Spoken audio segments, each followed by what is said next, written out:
Okay, got you. All right, appreciate it. All Oh, right. yep. All right, 2 seconds. Okay. What's up, everybody? Welcome to the Switch to Success podcast. I'm your host, Isaiah Swift, and I have a very special guest with me on the day, Casey Adams, the one and only. Casey is the co-founder of MediaKits, and he's the host of the business podcast called Rise of the Young. He's interviewed some incredible world-class individuals, to name a few, the legendary Larry King, Robert Greene, Rick Ross, and the former Federal Bureau of Investigation host, Christopher Voss.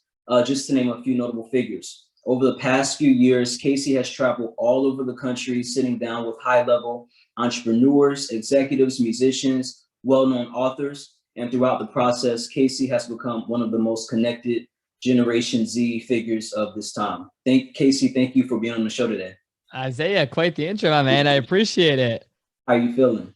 I'm feeling good, man. Cannot complain. It's a beautiful Yeah. day in Los Angeles. You know, we're crushing the week so far, and I'm excited to be here today. That's good, man. I'm glad to have you. I feel like I read something, or I should know this, but like you've done, correct me if I'm wrong, well over 100 interviews so far on your podcast. Yeah, man. I think it's around 300 now. I don't know the exact number, but it's almost 300. And, you know, I started at tail end of 2017. So it's been a little over 3.5 years. So we're rolling. Like off the top of your head, do you think you can give me probably like your top two? Yeah, I mean, I think the podcast for me and for everyone listening, you know, I originally started it with the intent of just sitting down with good friends of mine and people that I wanted to have a conversation with. You know, at the time, I didn't have too many people in my network that I was speaking to that are like very high level successful entrepreneurs. And over the last 3 years, it's went from interviewing my friends to, as you said in the introduction, you know, I think to answer your question directly, one of my favorites and most notable is the Larry King interview, which was absolutely incredible. And it was such an honor to sit down with him. And then I would say if I was to pick another one that comes up to my mind, there's definitely a lot. I think someone that a lot of people either love or hate is Wolf of Wall Street, Jordan Belfort. He was awesome to talk to. His energy is great, but you know, his story and the movie, I loved watching Wolf of Wall Street. So sitting down with him was super cool, and definitely just being able to ask him about how it actually went down or how the movie was misportrayed or whatever it may be was super cool for me. That's pretty awesome. And I was going to say, like, that's probably a good problem to have. You got hundreds of interviews that you've done. Like, what are the top two? But I just want to say, start off, that's an amazing accomplishment. Thank you for sharing. I know Larry King was incredible. That was one of my top favorite interviews, and I have like many. I didn't know it was 300. That's amazing. And like, I feel like every time being able to listen to one of the interviews, I've learned something new, and I'm sure many can say the same. And so I know recently, like me and you have had a chance to connect, and I've been a part of like your mentorship circle, working with you one-on-one, learning some things from you. And one of the biggest takeaways that I was able to receive from that value that you gave me when working with you is you mentioned your personal brand and why your personal brand is important. Can you share with the audience, for those that may not know, what is a personal brand and why is it important to have one? Yeah, no, that's a great question for sure. And it's been awesome getting to know you and, you know, hearing your story. You know, we're both from Virginia, which is super cool. But yeah, I mean, I would say my definition of personal branding is really building the most authentic perception of yourself online.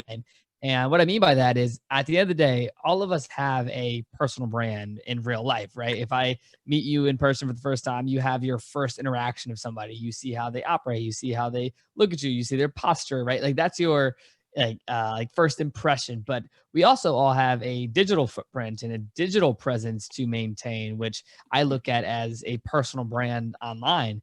And for me, I started really putting thought into building a personal brand back in 2016. You know, for people that may not know my story a little bit, when I was 15, I was almost paralyzed playing football. I was in a neck brace for 9 months. And it was a very dark time in my life where I really had to take a step back, rethink some of my priorities and where I was spending my time since I couldn't play football anymore. And I remember I picked up a book by Gary Vaynerchuk back when I was 16 years old, and it was called Crush It. And then the second one was called Crushing It. And in like throughout the book, he talked about how to monetize your personal brand, how to build a personal brand, what is a personal brand, and really building niche specific content on social media. And this was, for over 4 years ago, or maybe 4 years ago now. And I remember thinking about it, like, what do I have to offer? What can I talk about? And I never tried to be somebody who I wasn't. I took a step back and said, okay, I'm loving this self-development, personal branding, like world. Let me just talk about the books I'm reading and give book reviews and create book Right. content. And that's what I really latched onto. And then that led me to doing a lot of Snapchat affiliate marketing, because I was doing a lot of book reviews on my Snapchat on a daily basis. But to answer your question, back to the point, how I define personal branding now is completely different how I um, thought about it back in 2016. Right now, as you said at the beginning, I'm a co-founder of a company called MediaKits.com, and we have an incredible piece of technology where influencers or bloggers or creators can create a media kit with real-time data and analytics. And for me, when I think about personal branding, and this is the reality at the end of the day, like your personal brand is built on your accomplishments, built on what you're doing, and that's how people are going to remember you, right? Like at the end of the day, you can put out the most content in the world, but what gives you credibility? How can you build credibility? For me early on, it was the association credibility, right? Like doing a podcast like you're doing right now, being able to sit down with some people that had authority, that have started or sold or scaled massive businesses, and sitting down with them for 30 minutes, an hour, diving into their story and then promoting that across social media, it gives you authority through the collaboration. And for me, that's where I really latched on early on, like I just said, when it comes to authority branding, which was, I'm 17, 18 years old. Let me go interview all these successful entrepreneurs. Yes, while I'm starting my business, which was a digital marketing agency at the time. And, I've done so many different things in between. But at the end of the day, the podcast for me has always been deal flow, networking opportunities, has connected me with so many great people that has led to business opportunity.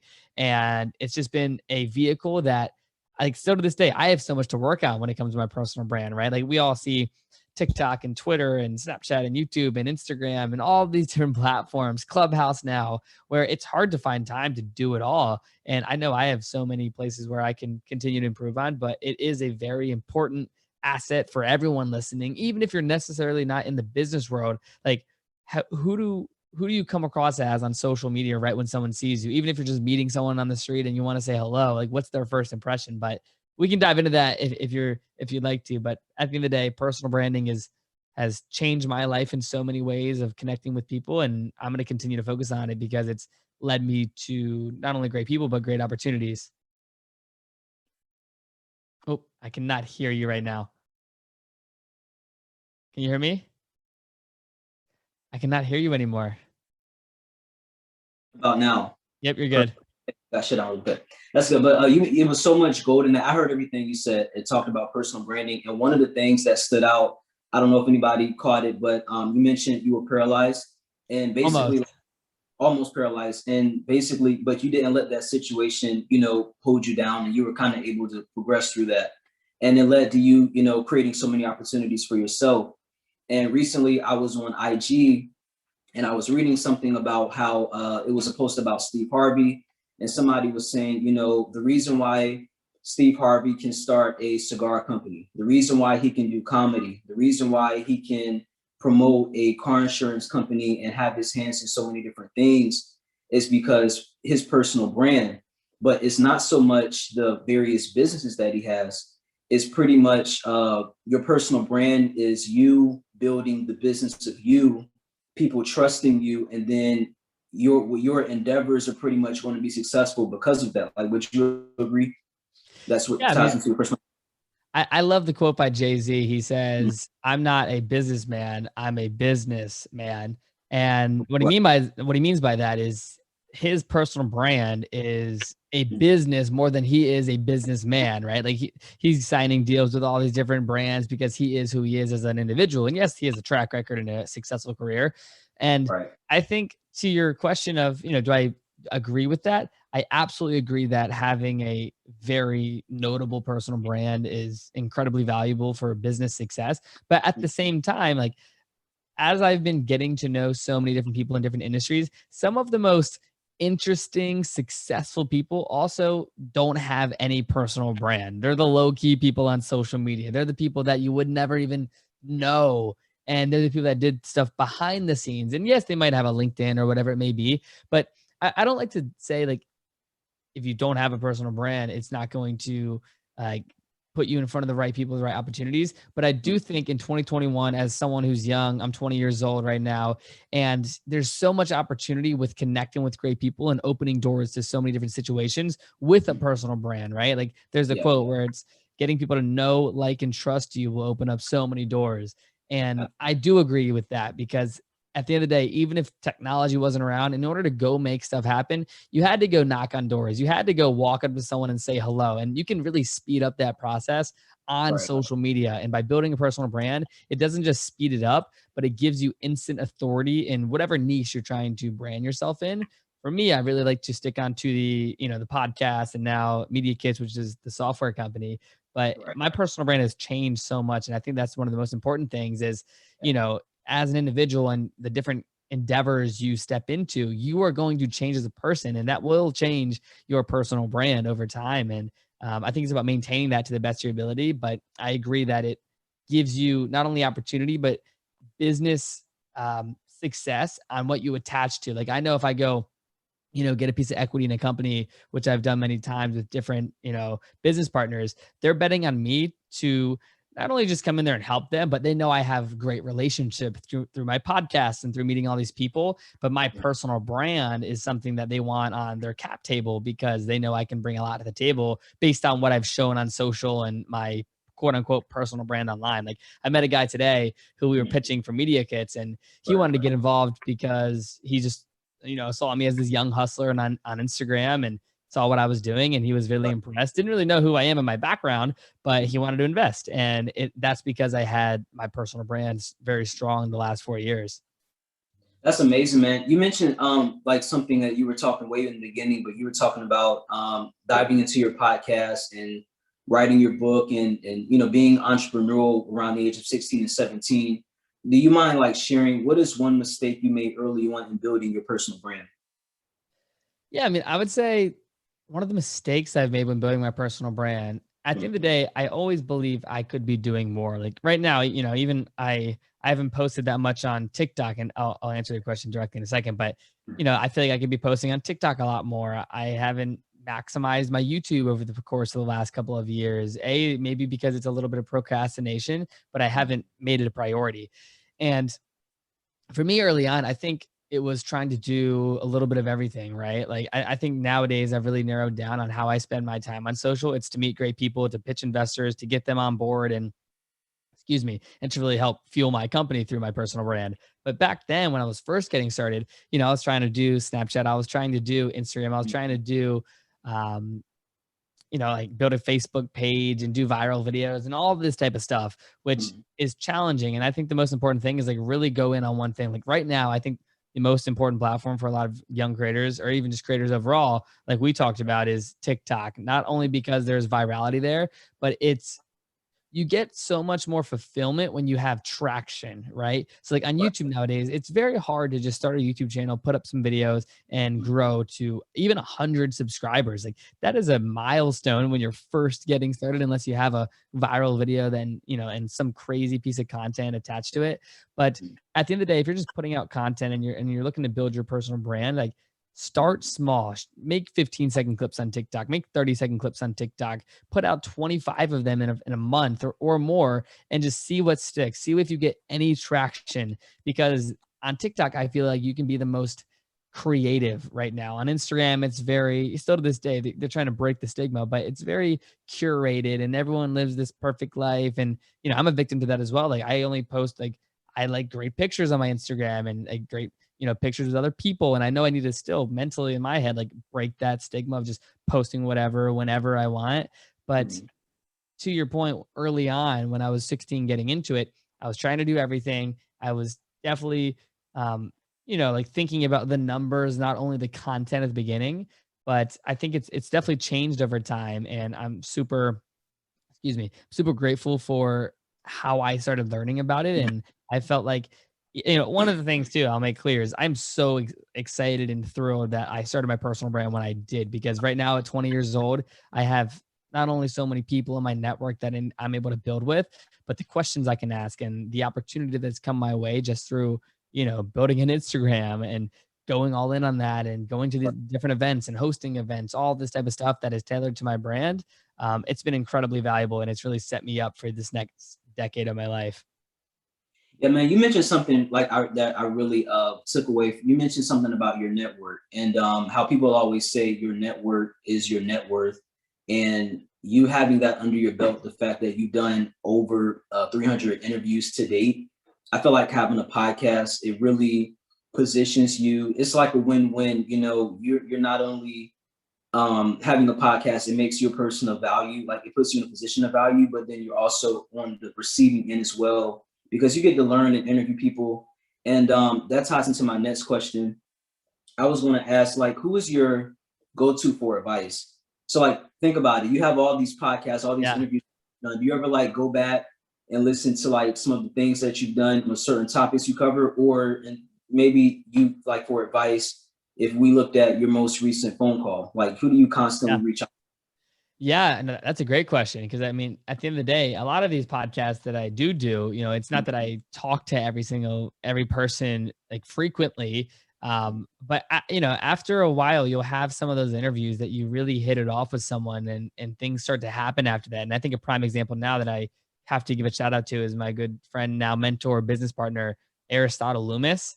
I interviewed him probably, I think it was just a year ago, like a couple weeks ago, and he's from Chicago. He had a company called Ellison Eyewear, which he eventually sold to the billionaire Marcus Lemonis. And then he bought the company back and then sold it again. And then he has this cannabis tech startup called Philo, which is a phenomenal cannabis technology company. They've raised over $60 million, just crushing it.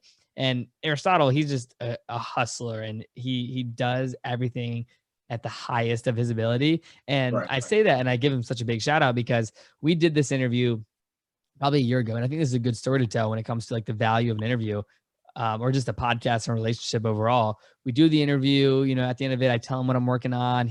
He finds some interest in it. So we set up another follow-up call next week, and we just started texting every day. And he was calling me randomly at 9 o'clock at night or at 6 o'clock in the morning. And I would call him back because something he said to me really resonated. And, 6 months later, I'm just staying in constant communication with him with MediaKits. Now he's an investor. He's on our board. He's helped with the fundraising, and he's taught me a lot of things that has moved me forward as a founder and as an entrepreneur and as someone that's raising money for a startup right now.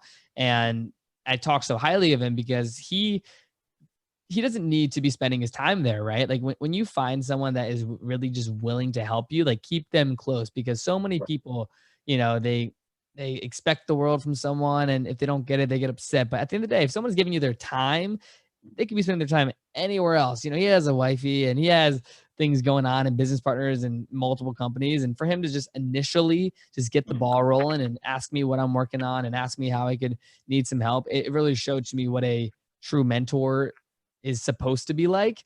And I think he is definitely a prime example of how that has manifested. And I have a couple more, but him to the highest level has really curated and manifested into something much bigger. That's awesome, man. And like you've had the opportunity to bring a lot of world-class leaders, individuals, entrepreneurs on your show. And a lot of people don't really understand, just not just the podcast, but all the logistics that go into managing a podcast, all the systems and being effective. You also building your personal brand, being an entrepreneur, and we'll dive into, Media Kits later and how that got started. But I think one of the questions a lot of young entrepreneurs have is regarding sleep, right? Some people say, sleep is very underrated. You should get sleep because it affects the quality of your decisions. Some say, lose sleep, grind, hustle, stay up till 5 o'clock in the morning. You personally, like, what is advice, some advice that you would give that has worked for you? Yeah, I mean, I definitely think, thank you.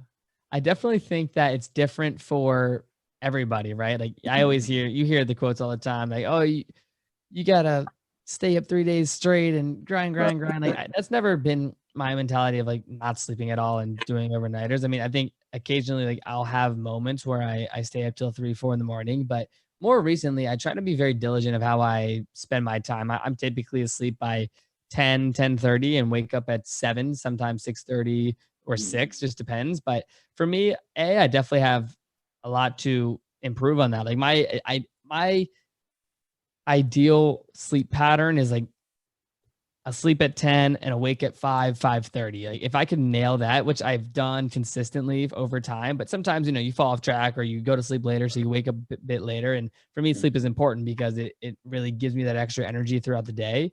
Mhm. And, you always talk about, if I'm exhausted throughout the day, I'm not going to be as efficient as if I got enough sleep and woke up in a clear mindset. So I've always approached it that way for sure. And it's really, I think about this all the time. It's not necessarily about the time you spend working, is about the quality of time you spend, right? Like, what are you actually doing with your time? Are you actually moving the needle? Are you actually doing things that move you forward? Or are you just doing things that you think will move you forward? Because if you don't have a tangible goal, like right now, I'm in the fundraising mindset of like, hey, we're going to raise $1 million. We have tangible goals that we need to hit on a daily, weekly, monthly basis. And if we don't hit them, it slows down the ship. So for me, it's just about maximizing my efficiency. And for me, to your point, I'm typically wake 10, I mean, asleep by 10, 10:30 and up at 6:37. That's awesome, man. I look at like having a personal brand, building a platform, podcast, whatever, as a way of ultimately investing in yourself. And I think it just benefits you in the long run and has a huge impact on your future. You mentioned something earlier about how you were so glad that you got started, at the age that you did. What would you say is the biggest investment to date that you think you've made in yourself that you're most proud of? Yeah, no, I love that question, man. I think the most, looking back in the last 4, even 5 years, I think the most important investment I've made into myself is genuinely traveling. Not Mhm. only traveling just for traveling's sake, but traveling to events, traveling to meet people, traveling to shake someone's hand in person. And I think that is a huge reason why I've built the personal brand that I have, is investing into that. I used to host a lot of events and even go to a lot more events. And, the last year and a half, I think people really took into account how valuable that is, right? Like COVID was happening, people weren't traveling as much, events were canceled, everything was on Zoom. Like, yes, you can meet people and talk to people. And I've done so many interviews on Zoom, but actual, the actual, I guess you could say, benefit of meeting people in person at these events or doing a podcast interview in person, there's so much upside in that because A, you're more easily remembered. B, you have that connection of actually shaking someone's hand, getting to know them, whatever it may be. And I think for me, that's been the most valuable thing, right? Because a lot of the relationships that I have built, yes, you can meet someone on Instagram DMs and talk to them and hop on the phone call, but it's different when you're sitting down with them at lunch and actually getting to know them and getting a little bit more personal, right? And Right. that's why I have a podcast, so you can get personal with people and dive into their story and get to know them a little bit. But if I could like point to a couple interviews that have really been like very beneficial in person. One time, this is back in I think 2018, I messaged Grant Cardone to come on my podcast, and his assistant got back to me. She set it up, and I was like, "Hey, next Thursday I'll be in Miami. I'd love to do the podcast in person." And Mhm. she's like, "Cool, let's set up in person. Come by the office, and let's make it happen." I had no plans of being in Miami.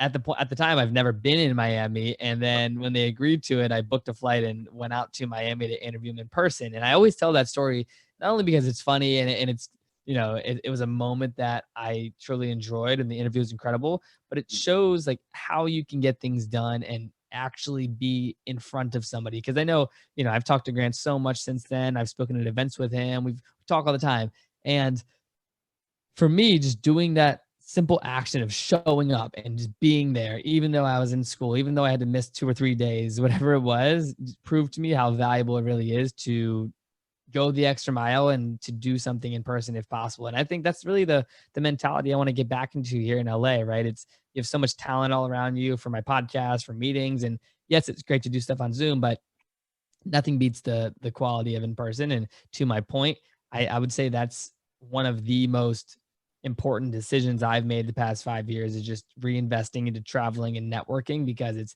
paid off tenfold. That's awesome, man. You mentioned that's really great. You mentioned the mentality, traveling, networking, just getting it done. What would you say? Where does your confidence come from? Because you just said you reached out to Grant Cardone, his assistant. Like, when you're in those rooms, like where is your mind at? Or what are you saying to yourself? Yeah, I mean, I think for me, early on, interviewing people didn't come naturally to me. The first 10 interviews I did, I was writing down all my questions and I would bring someone onto the Skype call and I was all over the place. I was trying to speed up the conversation, or if they answered something, I didn't go in depth because I was focused on the next question. And it was a grind to really understand that and, really get to know what makes a great interview. And I think by the time I interviewed Larry King, it was such a pleasure to ask him those questions about what makes a great interview, what inspires great conversation, how do you remain curious, or in this case, confident. And for me, it was just through consistency, right? Like Grant Cardone wasn't my first interview. He wasn't my 10th interview. He was probably my 30th, 40th interview. And I had a track record by that time. And I had a couple of names that he might have known. So when I'm pitching him or when I'm talking to him, I have my confidence through my track record and the people that I can point to and say, hey, Grant, I've had X, Y, and Z person on the show. And I know you're friends with them, or that you've spoken to them, or you follow each other, whatever it may be. And I think the confidence comes from track record and actually knowing what you're talking about. Because by that time, I was super excited about the podcast. I had all these goals and aspirations of guests and everything in between. And at the end of the day, I really wanted to talk to Graham because I followed him and he's, a very successful real estate entrepreneur. So for me, I would say the confidence not only comes from the track record, but growing up in a household with two older brothers and growing up playing sports, I definitely think there's an ounce of confidence there when it comes to just my upbringing with the mentality and focusing on the winning aspect and working with a team, like everything that goes into sports. You need confidence to not only win the game, but to win the mental battle within. And I think I've taken that and used it in my entrepreneurial endeavors.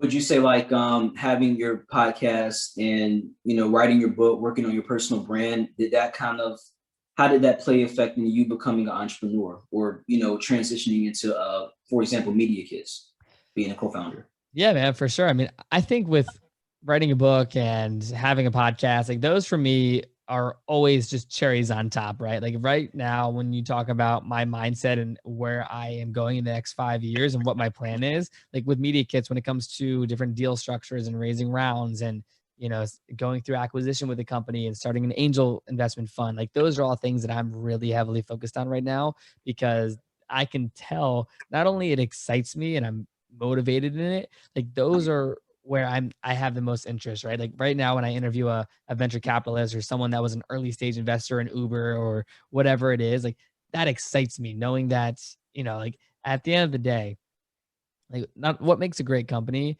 is not only the founders, not only the product, but the reason why you're doing it, the opportunity to really build a solution for a certain problem in an industry. And for me, the podcast is just a vehicle, or the personal brand is a vehicle to better enhance that side of my brain and what I'm doing in business.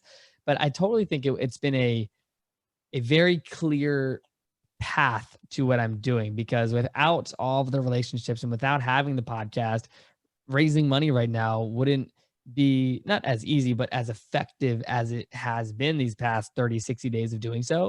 Right. And it's opened my eyes up to say, wow, like the past 4 or 5 years has not only matured to the point where now I can leverage all these relationships for a business and for a deal that I'm so confident in that we're going to be bringing an incredible product to the market, but I have those relationships, right? So to your point though, it's totally been a vehicle for me to go from sitting in my bedroom in Virginia, not sure what I want to do with my life, to raising an incredible, $1 million for my startup. And through that process, it has been a lot of, failed ideas or things that I didn't really pursue to the maximum of my potential. But everything in between has taught me a lesson, anything from the events or my first company or from running a media company, whatever it is. But I'm just super excited about Media Kits right now because we have so much. I can't talk too much about it, but just so Okay. much ahead of us when it comes to the launch and what we're doing and how we're building it. So we're super excited about it. And it has really stemmed from these past 2, 4 years of building a great network. Really appreciate that. Thank you, man. And like as you were talking, I was thinking about this quote, and it's if you want to go fast, no, if you want to go alone, go fast. No, no, hold on. You probably know better than I do. Yeah, no, Basically, if if you you want to want go, to go, I'm trying to go think of it ahead. now too. Go ahead. I don't even know. If you want to go far, go alone. But if you want to go fast or something, work as a team or partner with Yeah. somebody. As it relates to Media Kits, can you really like kind of just walk us through the mindset or maybe the process for people that may not know or be as familiar when choosing the right team? Like, is that more of a gut feeling? How do you go vetting out the right people to build relationships with when building a Sure, man. company? Yeah, no, I'll give you the rundown of MediaKits. So overall, I know I talked about it at the beginning, but what MediaKits.com is a real-time data analytics tool for entrepreneurs, or I guess you could say influencers, creators, musicians, bloggers, podcasters to create a media kit online with real-time data and analytics. And for the people that may not know what a media kit is, think about it as a digital resume or a resume for a influencer or creator, or in this case, a podcaster. And for decades, I'm not sure if you are you familiar with what a media kit is prior to media kits? I was not. It was Okay, first time. so like yeah. And some people know, some people don't, but it's been a tool used in the media world, or I guess you could say like talent world for decades. And it's typically a PDF or, before the internet, something that you would show a brand if you were a talent and say, this is who I am. This is my headshot. This is my bio. This is my reach on social media. And you would just type it in and put your Facebook username, Twitter username, Instagram username, maybe the other brands that you've worked with or whatever it may be. And then you'd send it to a company over email. And the biggest thing that we noticed, and my co-founder and I, best friend Kieran O'Brien, about 3 years ago, one of our best friends, Jeff, he's a big YouTuber known as JR Garage. He has over 1.2 million subscribers now. But 3 years ago, he came to Kieran and said, "Hey, man, excuse me, this company reached out to me and they would like my media kit. I know you have designers on your staff. Could you, spin me up something so I can send it to them with my social media reach, my bio, and everything else?"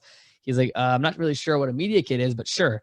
And then about 3 months later, Ferrari contacted him and wanted to fly him down to Daytona Beach and was like, "Hey, can you send us your media kit?" So he came back to Kieran and was like, "Hey, can you update my media kit? I've grown 100,000 subscribers. My videos have millions of views now. Could you update it so that I can send them a more, um, like up to date media kit?" So it's cool. Yeah, he goes, updates it on Photoshop or Canva or whatever. And that's really when, and we were best friends back then. Like that's when we really started thinking, what if there was a way for influencers or creators to build a media kit simply like you would build a website or build any type of digital product?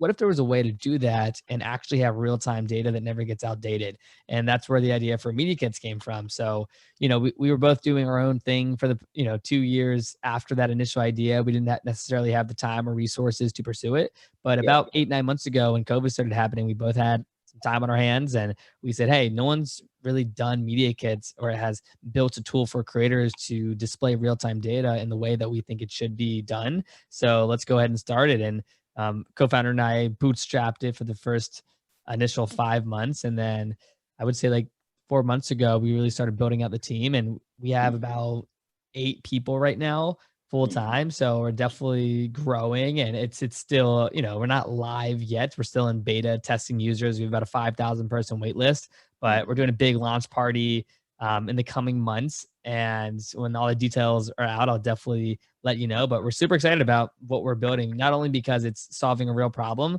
but as someone like myself that I guess you could say is an influencer in some sense and also a podcaster, every single day I'm getting sent media kits from individuals who are pitching themselves to be on my show.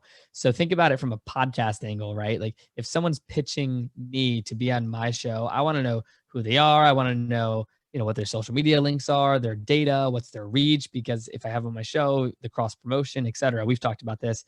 So I'm thinking about it not only as a business owner of media kits, but as a user, because I see this problem so much, as well as when I'm pitching a guest to be on my show, they typically ask me, "Hey, can you send me your media kit or a media kit of your podcast?" So we're really tapping into multiple different industries when it comes to the potential of influencers, of musicians, of podcasters, athletes, eventually gamers, because all of them that are pursuing it at the top of their game or working on that are pitching brands to do sponsorships or brand deals or whatever it may be. So we're super excited.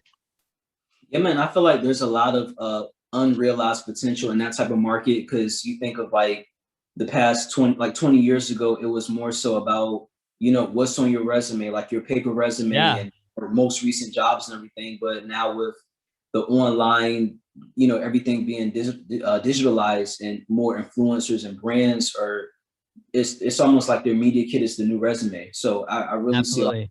of that. And that kind of ties into, I have two more questions because I know we can't hold you because of your time.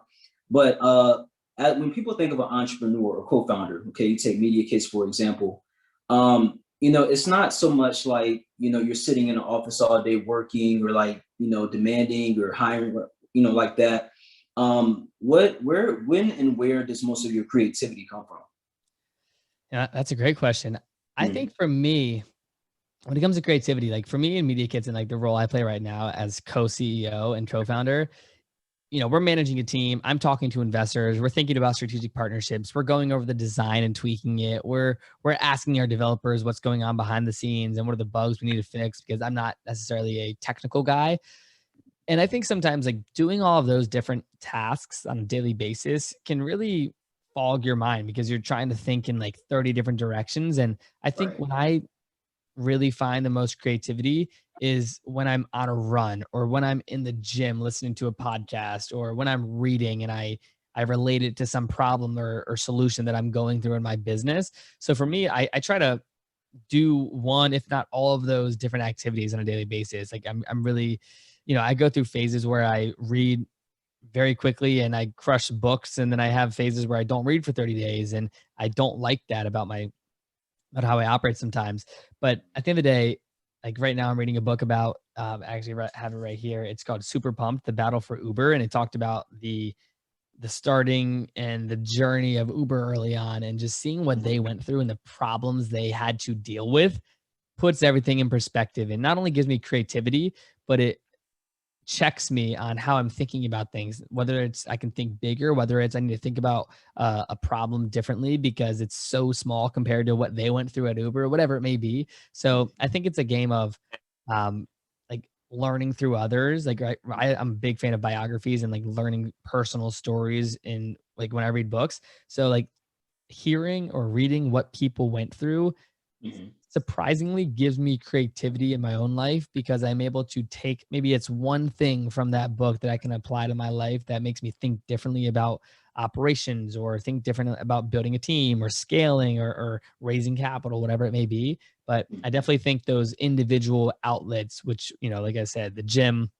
on a run, or reading really helps me tap into my potential. And if I feel stressed or overwhelmed, if I take 20 minutes, 30 minutes to just do one of those three things, I find myself getting back on center and super dialed in. And I really agree with that, and also learning something new. You know what I mean? Being For consistent with it. sure. Yeah, and the last question I wanted to ask you before we close out the show.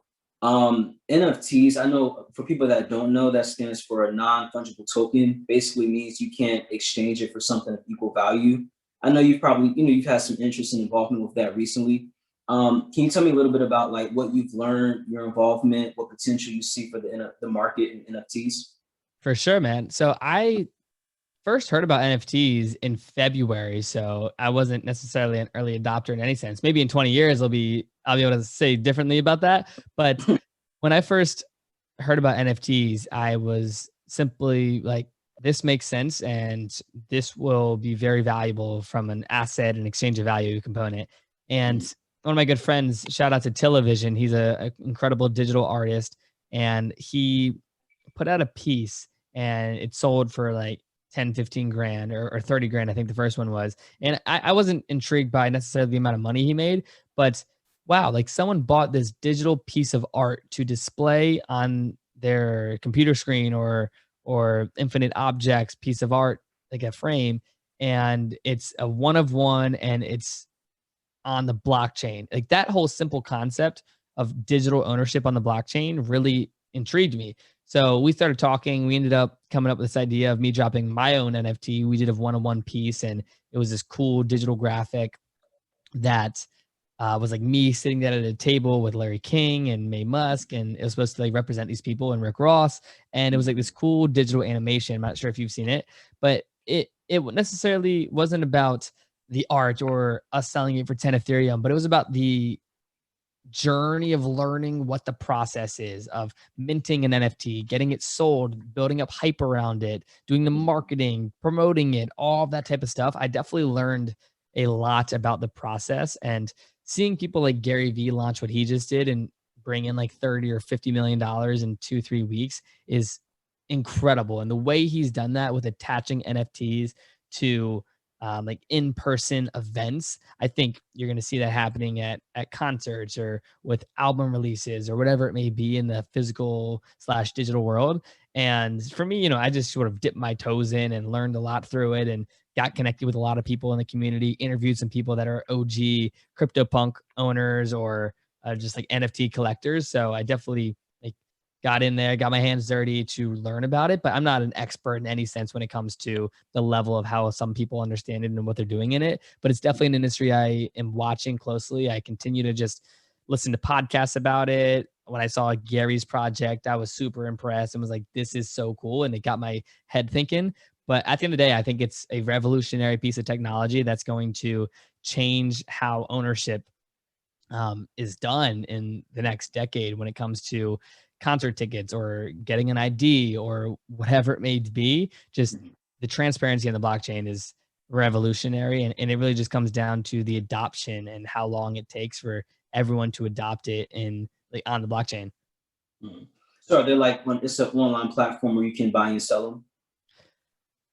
I mean, NFT is non-fungible token. It really like that phrase stands for like the purpose of it, meaning like something that is non-fungible, you can't trade it for something else. Like something fungible is if you have a dollar bill and I have a dollar bill, we can trade and we both still have a dollar and that's equal value. Something that is non-fungible is if I have a one of one LeBron card and you have a one of 1,000 LeBron cards that is not that rare, like Right. those are non-fungible because I can't trade you for mine and it be the same value. It is completely one of one, unique, and you can't trade it for something else to keep the value. Oh, got it. Understood. Okay. For That's sure. awesome. Look, I learned something new. It felt like I was in class for a second. But that was really appreciate that interview. Thank you again for your time, Casey. Where can people find you and follow Yes, you? I would say the best place is Instagram, just at Casey, Casey, and then my podcast is Rise of the Young. And then definitely check out MediaKits. It's just MediaKits.com. You can sign up for the wait list. We're going to be going live with our tool within the next 60 days or less. I'm not sure when you're dropping this interview, but definitely stay tuned and check it out if you haven't already, because not only are we super excited about it, but if you're a creator, if you're someone looking to build a personal brand, having a media kit is a tool you need in your tool belt. It's like having a website or having an Instagram account. It's something that we believe every creator should or must have in the future if they want to work with brands efficiently. So definitely check it out and let me know if you have any questions and hit me up on Instagram in the DMs and let's chat. You guys heard it best from Casey Adams. Thank you again for being on the show. And for those of you all that like the show and like what you heard, I really appreciate if you could subscribe to the Switch to Success podcast, leave a rating and a comment. We greatly appreciate it. Thank you again for tuning in and joining today. And we hope to see you soon. All right. Thank you. Perfect. We got it. Yeah, we're good. Awesome. That was incredible, man. So much fun.